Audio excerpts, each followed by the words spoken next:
Okay, it's my great pleasure to introduce Sara Kalisnik, who is going to talk about ellipsoid complexes and their stability.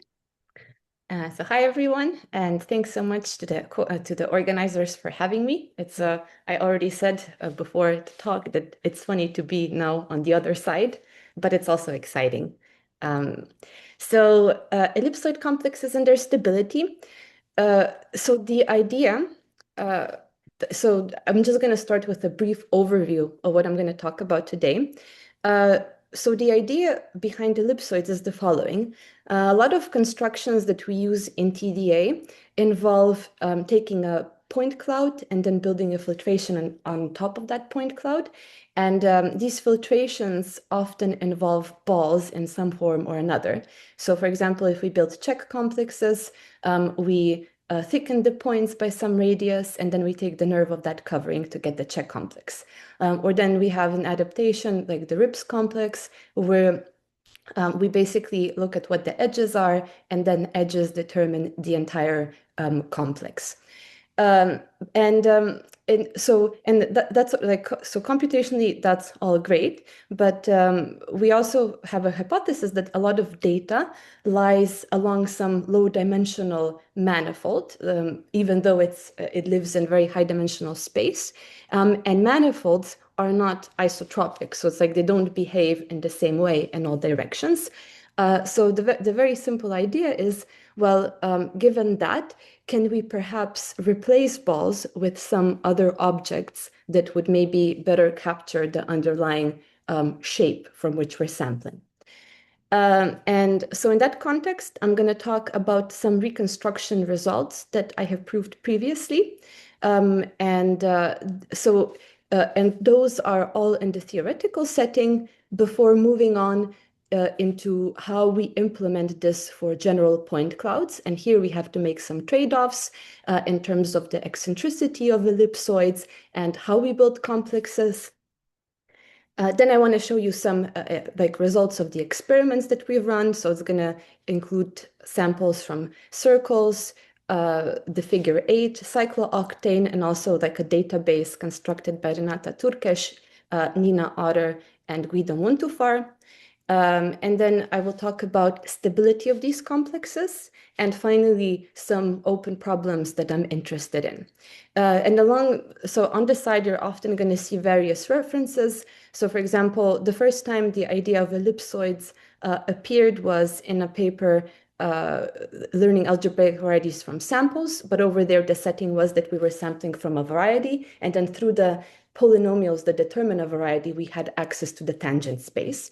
And now in this work, like with Bastian, who's also here today, and Anna Zegarac, Aaron Moser, and Niklas Kanova, we want to generalize this to general point clouds. Okay, so then let's start now very much in the domain of theory. A standard reconstruction problem is the following. So suppose that we are given a sample from, say, a manifold. And what we want to do is we want to be able to find properties of this manifold just using this sample. And and we can be interested in different properties. For example, we can be interested in homotopy type, we can be interested in homology, and so on.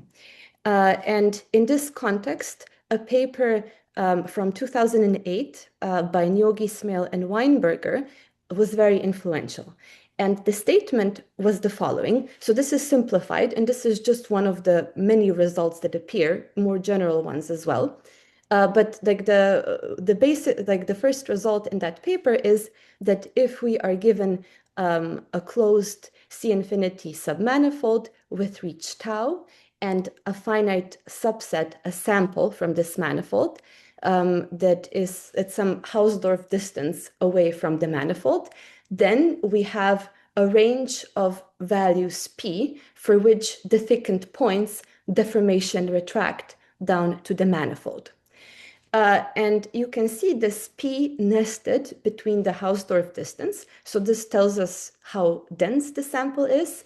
And on the other hand, the reach. And just so that I can talk about these two, I'm going to now define what a reach is, because this is usually something people are not immediately familiar with. And we're going to define reach via the medial axis. So given a closed subset A, the medial axis consists of points that have at least two nearest neighbors on A. And so can you see actually my pointer? So if you can imagine this is the manifold over here. So now you're imagining that on this manifold, you're starting a fire, and then this fire is sort of moving towards the interior. So where the fires would meet, then that's where your medial axis of the manifold would be. So in this case, we have the medial axis over here. But formally, it's points that have at least two nearest neighbors. And then the reach is going to be, so if we assume now that we have a compact subset, which like we often do, just the distance between, the minimal distance between the medial axis and the points from the manifold. And now if I go back to this result, so how can I interpret this statement? So this statement says I have a manifold and I have a sample, and then and the way I want to access the information about this manifold is by thickening points. And here I'm going to thicken them in the same way in every direction with balls. And now one issue that can occur is if I don't thicken by enough, then I don't cover the manifold. So then I don't have this I don't get the deformation attraction. So this is what the lower bound does. The lower bound guarantees that the sample is dense enough. But then if I thicken too much, then you can have this picture in mind. Once I start thickening by enough, then eventually sort of these balls coming from opposite ends are going to intersect. And again, this standard normal deformation is not going to work. So these two are the bounds. And they have to do with the density and also the curvature, because the reach of the manifold gives us some information about is sort of related to the curvature. Okay, so then so the information about the density is then given by taking this Hausdorff distance between the sample and the manifold divided by tau, by the reach of the manifold. And in the case of Newgy-Smale-Weinberger, it's around 0.387.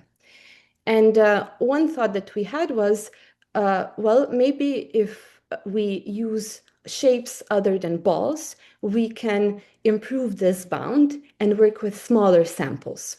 And if we think in terms of manifolds, there are natural directions in which a manifold extends more, and that would be the tangent directions.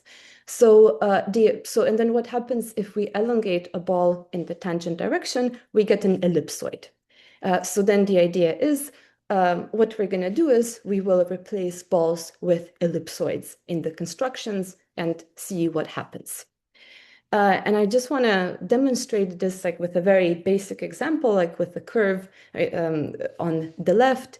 And so this part here demonstrates what happens at the lower bound. So you see we have a sample from the curve, but this sample is not dense enough. So if we just take the union of the balls, we do not capture sort of the shape of the manifold. Whereas the same sample using ellipsoids in sort of elongated and tangent directions is already suffices to recover the underlying curve.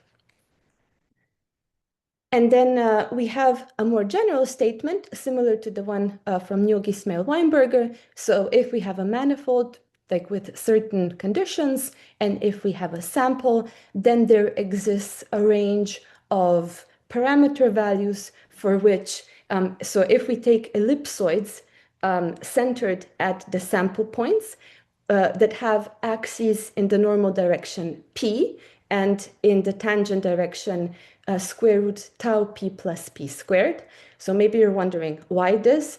Well, if p is very small, you would want somehow the distance to be bigger. So having ellipses with variable axes guarantees that. and so if we use this construction, we still have a deformation retraction down to the manifold, which means the same homotopy type and the same isomorphic homology groups, but we manage to push the upper bound that tells us about the density of the sample needed to 0.913, which is about factor of 2.36 times better than in Yogi Smale Weinberg. Okay, so, but this now, like an obvious drawback here is that here I assume that I have a sample from the manifold, and when we work with real data, we do not have that assumption. And so then the next step was, how can we use sort of the ideas of ellipsoids if we don't know that the sample is from a manifold, but rather if we're just working with a general point cloud? Here we do have to make some trade-offs. Here there are some trade-offs. We have to make some choices. And again, this is joint work with Niklas, Aaron, Bastian, and Anna. The trade-offs are the following. So in principle, if you have a sample from the manifold, there are ways to estimate the reach. But like these estimates are not that reliable. It is possible to do it, but it's just like not necessarily that reliable. So the first trade-off that we did was we are not for now at least, we're not leaving the axes fixed, but so we are not allowing the axis to be variable depending on the parameter, but rather all the ellipses that we take have fixed eccentricity, meaning that when we approximate tangent spaces, the parameter in that direction, say, is going to be q times p, and in the other direction, it's going to be p. But it's not going to depend on the reach of the manifold, because that would require like an extra layer of where we're estimating the reach. And then another trade-off is that, in principle, of course, mathematicians like to work with check complexes, because then we have guarantees that come from the nerve lemma. But in terms of computation, we have very fast code available for Vietoris-Rips complexes, like Goody code and Ripser. So we decide to just take the intersection information from ellipsoids and then build a Rips type complex on top of that. And actually, like if I understood correctly, Barbara is working on generalizing constructions to do ellipsoid check complexes more generally. Okay, yeah, so this is the choice that we made. It's not necessary, but as a first step, we thought that it would simplify our lives. And then the first question is, okay, so now we have a sample from the manifold, and I do not know what that manifold is, and I don't know what the tangent space of that manifold is. So I have to estimate it somehow. And we estimate it in a way that we pick k nearest neighbors of a point P, and here the user can decide what that k is. And then we estimate the tangent spaces from PCA. And then this gives us the tangent directions. And in a lot of, so in the examples that we did, we actually, so if we were in Rn, we always took the tangent direction to be n-1 dimensional. So like in R3, a plane, and then the normal direction would just be one direction. We didn't separate more finely in this at this stage. Okay, so then this is how we get our ellipsoids. From PCA, we get the directions, and then we have Q that tells us the eccentricity, and this is something that we also select ahead of time. And we ran experiments for different choices of Q. And then comes the next step, which is we want to be able to build a Rips type complex. And now for Rips complexes, edges are determined by, if you want, intersections of balls, or by looking at distances between points. And now we want to get ellipsoids into the mixture. So we replace the intersection of balls condition with, we connect two, so for each ellipsoid, we have a vertex, and then when two ellipsoids intersect, we connect those two with an edge. And then when we have sort of a triangle whose, and then when we have, for example, three edges included, then the triangle is included. So then we build a flag complex on top of this one-dimensional complex. And this is what we call a RIPS type ellipsoid complex. And then we use the Goody library to compute the barcodes of these RIPS type ellipsoid barcodes. So basically, the main thing is now computation-wise, just that the step with intersections is replaced by finding intersections of ellipsoids. And that's not a trivial thing either. And I will just very briefly sort of show what we used for this step. So if we are given an ellipsoid centered at C, at some point C, with axes given by the vectors u1 through un, then we can describe this ellipsoid as the set of all x's, for which if we take x minus c transpose times a times x minus c, this is going to be less than equal to 1. So this is what we get if we write out the classical equation that we have. We can rewrite it in matrix form. And I'll actually just explain over here what it is. So what are these u's? So these u's are going to be the axes of the ellipsoid, and then sigmas tell us the axes, so we get this A in the previous slide by multiplying matrices that we get by putting these direction vectors together, and then 1 over sigma 1 squared, 1 over sigma 2 squared, and then again taking transposed directions. Then for checking whether two ellipsoids intersect, we use a paper from 2012. So the title is A Robust Computational Test for Overlap of Two Arbitrary Dimensional Ellipsoids and Fault Detection of Kalman Filters. So we were just interested in this overlap, not in any filters or fault detection. And the criterion is the following. So if we now have two ellipsoids in the form, so centered at C, given by, the first ellipsoid is centered at C, given by the symmetric matrix A, and another ellipsoid centered at D, given by a symmetric matrix B. Then we form D minus C, so sort of the vector between the two centers, and a function K from the 0, 1 interval into R that we get as follows. Basically, we take this V, transpose it, like multiply with lambdas, and so on. And then the criterion says that ellipsoids intersect if and only if for all lambda in 0, 1, we have that k of lambda is greater than 0. And this intersection then boils down to finding the minimum of the function k and having that as a test. Okay. So just a short recap.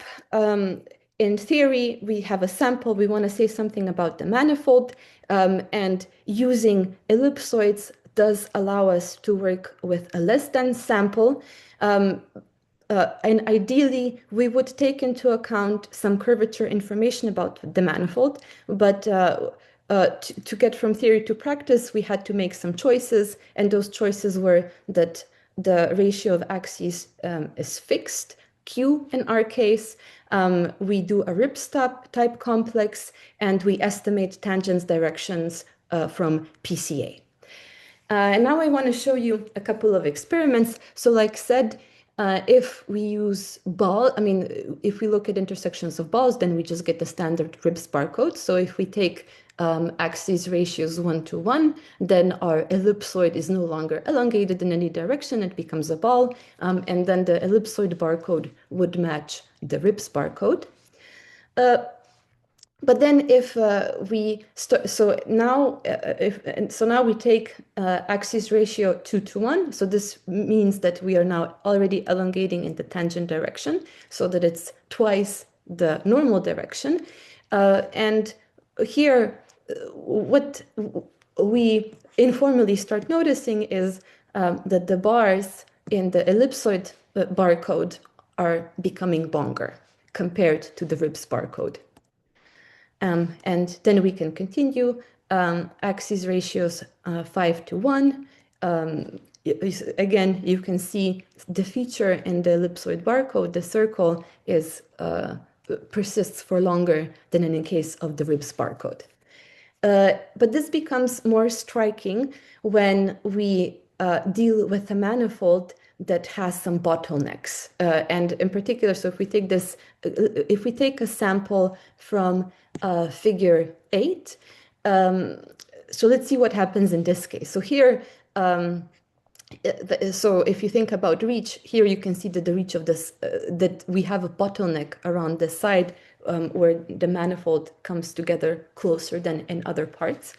And now if we thicken by ellipsoids, so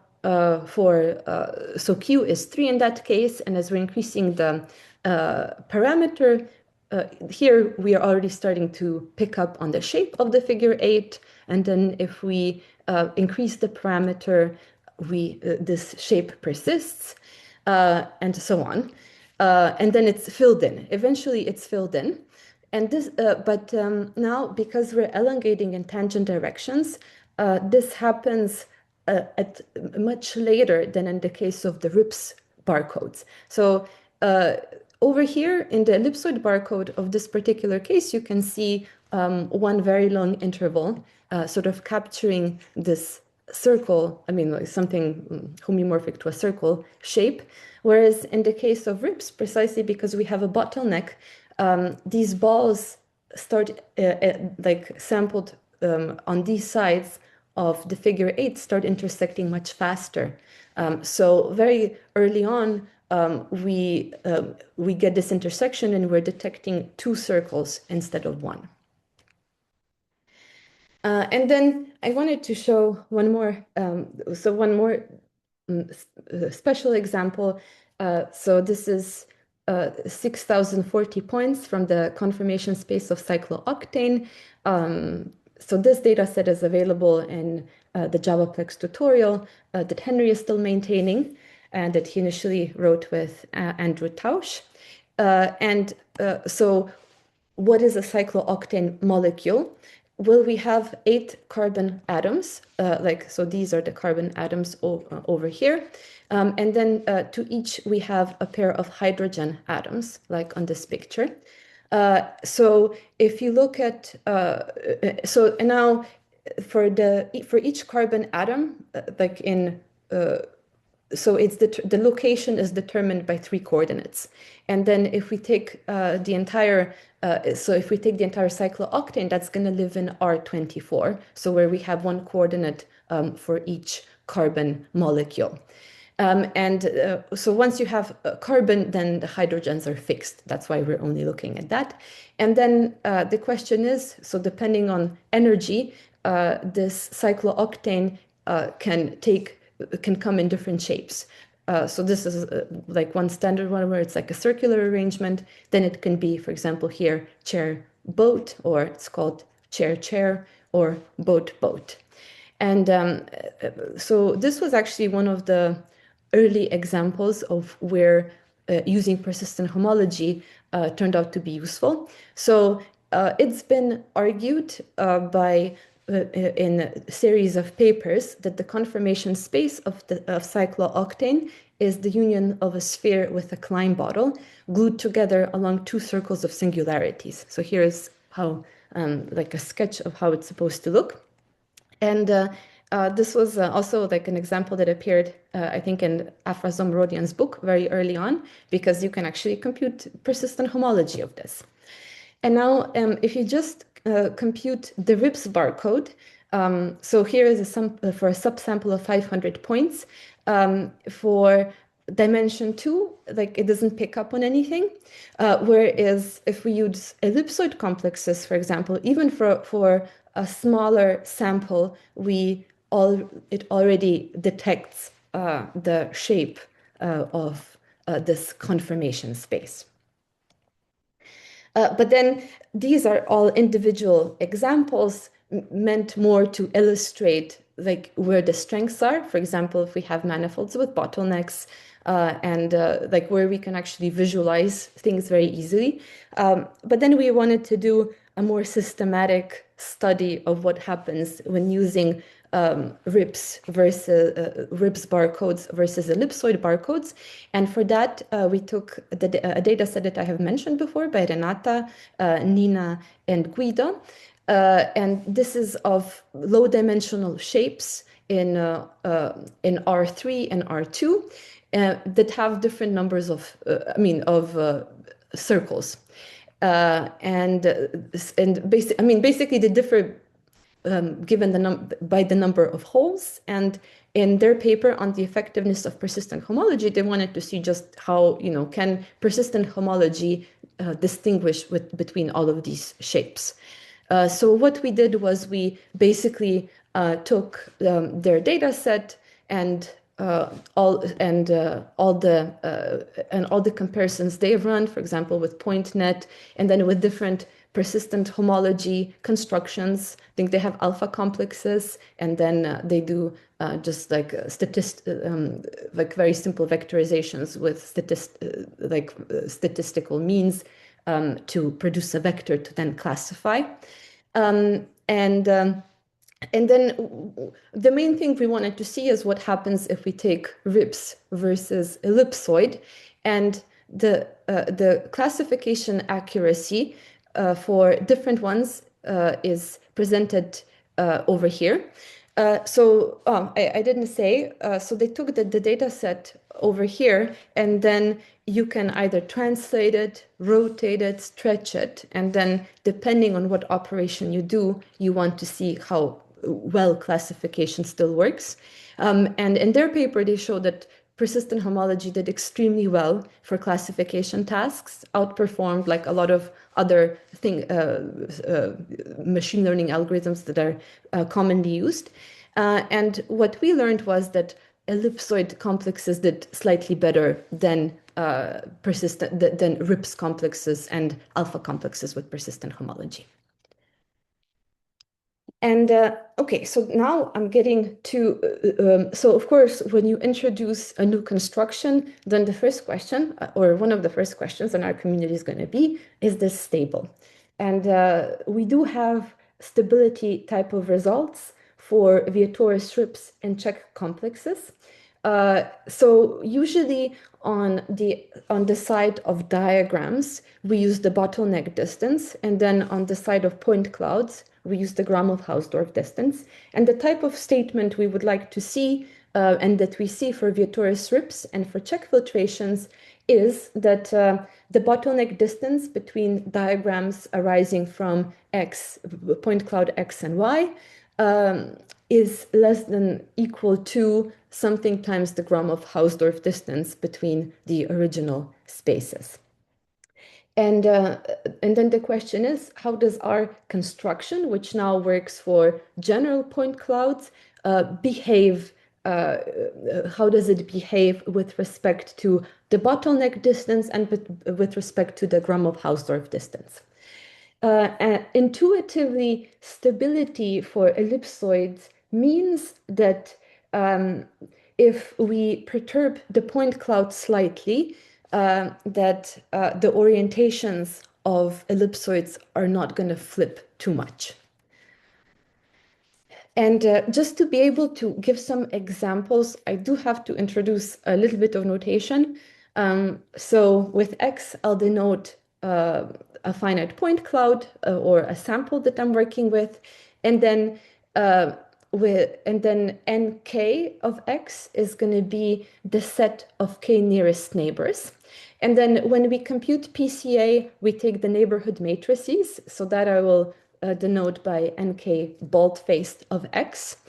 And to get the bases, we use singular value decompositions. That matrix I will denote by bold U, and I will refer to it as the ellipsoid basis. And now what happens in the case of ellipsoids? So ideally what we would aim for would be Gromov-Hausdorff stability, but actually like in this case, it's not as simple. So one thing that happens is that if we allow general Gromov-Hausdorff perturbations, then that includes adding new points near X.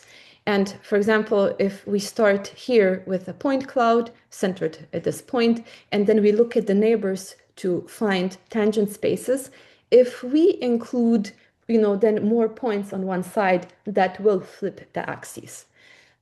So this means that we will not have, like, for the construction that we are looking at, a Gromov-Hausdorff type of a stability statement.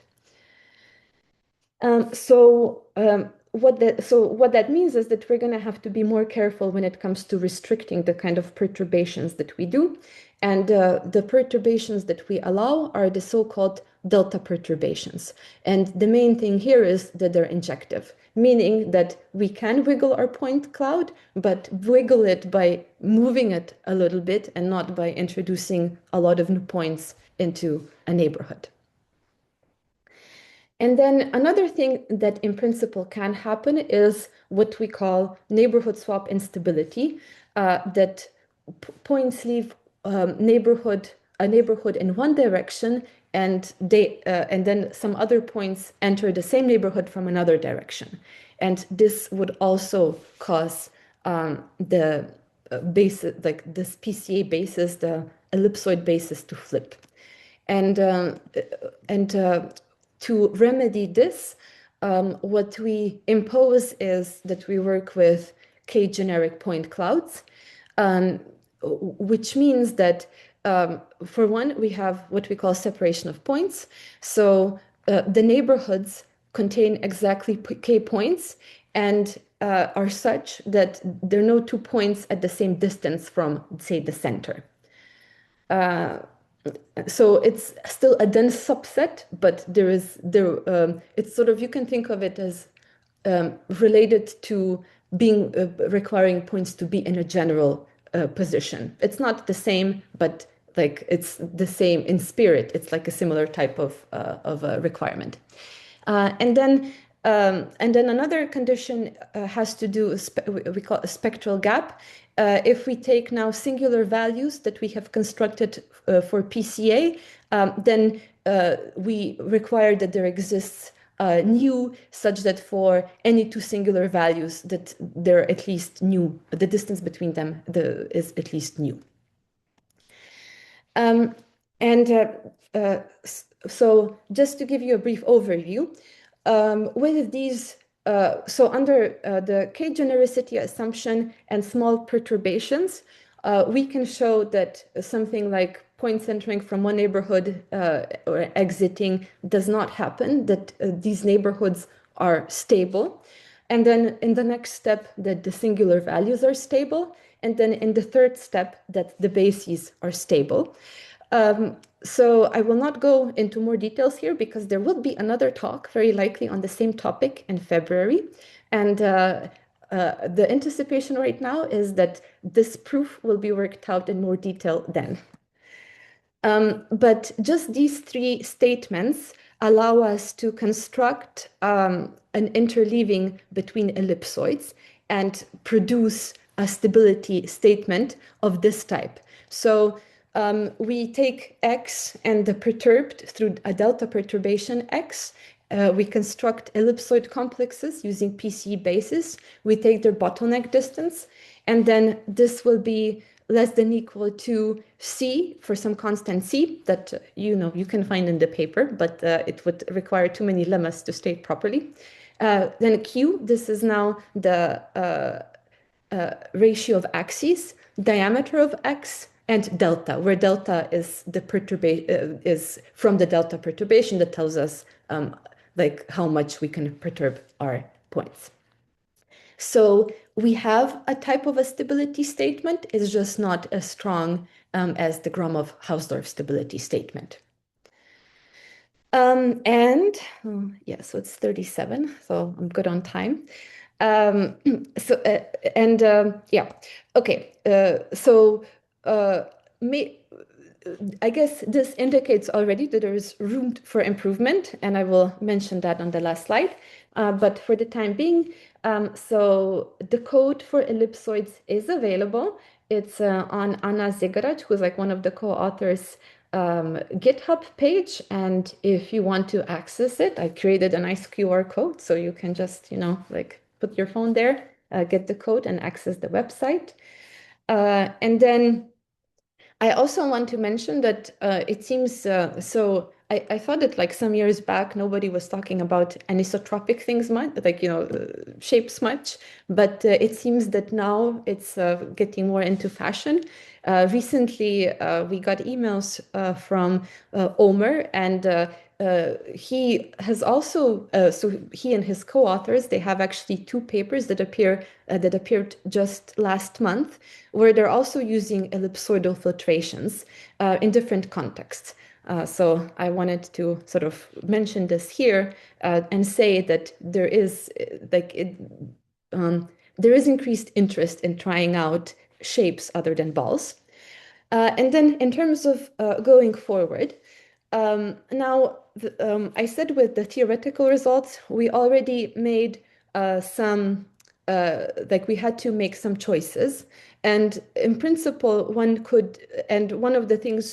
those choices was that the ratio of axes is fixed. Now, one could try to implement somehow estimate the reach and then change that and allow for this ratio to depend on the parameter.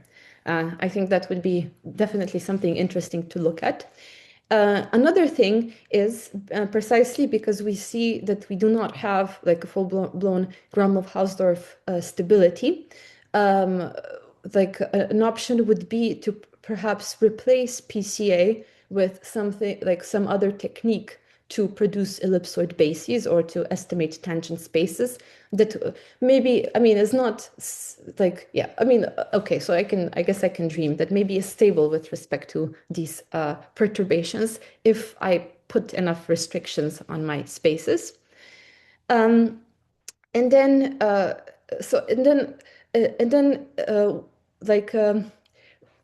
I mentioned the Rips type ellipsoid complex, and I said Barbara is working on Czech type ellipsoid complexes. But one thing that I really also want to see is how one could use the idea of alpha complexes in this setting. And I guess at the basic level, try to intersect ellipsoids with Voronoi cells, but maybe at a more advanced level, replace Voronoi cells with some anisotropic variants of these cells and build complexes that way. And then I guess that opens the door to perhaps other types of shapes, maybe when we were writing the theoretical paper with Davorin, on sampling from manifolds with ellipsoids, we knew that there was always this issue a little bit with intersections. And then we were also, for example, considering lenses where that you get by intersecting two balls. So, a lens complex could be, maybe like easier, faster to compute than an ellipsoid complex. Yeah, that's also a possible direction. And yeah, this is it from me today. Thank you so much. Thank you very much, Sara. I will ask everybody to unmute themselves and clap if Zoom doesn't, cancel the background noise. I think it might, unfortunately. But yeah, I know. Maybe we can change the. I don't know. It's doing that on purpose. He's doing that on purpose, yes. Okay, do we have any question for Sara? I can immediately start with one because I mean, when we started, as you said, we were thinking about check complexes with ellipsoid. And then I went in a deep dive into the nerve paper lemma by Kerber Les Bauer, maybe? Mhm. Yes, Yeah. and others. Mhm. And then I realized that, yeah, the only things you really need to apply the theorem is to have either closed intersection, I mean, convex, always convex, but either closed or open are fine. And so technically, you could have anything as long as you know for sure that the mutual intersection are convex. Mhm. Um, so I absolutely agree with you that you could, yeah, not just lens, just, I don't know, triangular shape ellipsoid or. I think we had barrels. At one point, we called them Mm, barrels. But yeah, love them. barrels will do that, Yeah, right? Yeah, exactly. as long as the intersection is convex, Right. you can do anything. It's weird for me to think about it.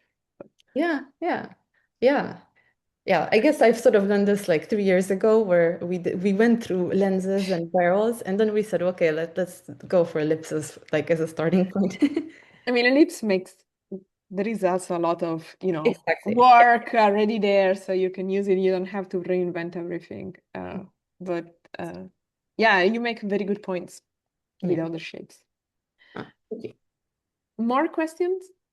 I have a question, Sarah. I'm curious if you tried out this example where you know how you could take a torus and then you sample a helix curve on the torus, and then No. the point is like at small scales, this is like a one-dimensional shape. It's a curve, but then if you zoom out, it's like a two-dimensional shape, right? So the scale at which you look affects the shape you get. But also that example might work nicely with ellipses, right? Because like if you have a long pointy ellipse, or if you Mhm. have an ellipse that's flatter in two directions, right? Mhm. How you vary the ratio of the axes in your three-dimensional ellipsoid, Mhm. would affect whether you reconstruct a one-dimensional curve or a two-dimensional. Yeah, yeah. I will send you an email about this. We did use the Clayton dataset, but I mean, like, I didn't include it over here as an example because it recovered the same barcodes as the RIPS complex, so it didn't sort of make a point as much of, like, it can do things that RIPS can do. But yeah, like that data set consists of equilateral pentagons, like also positions. So yeah, there are lots of fun. So we include that example in the paper, but it wasn't in the presentation. But yeah, lots of fun data sets.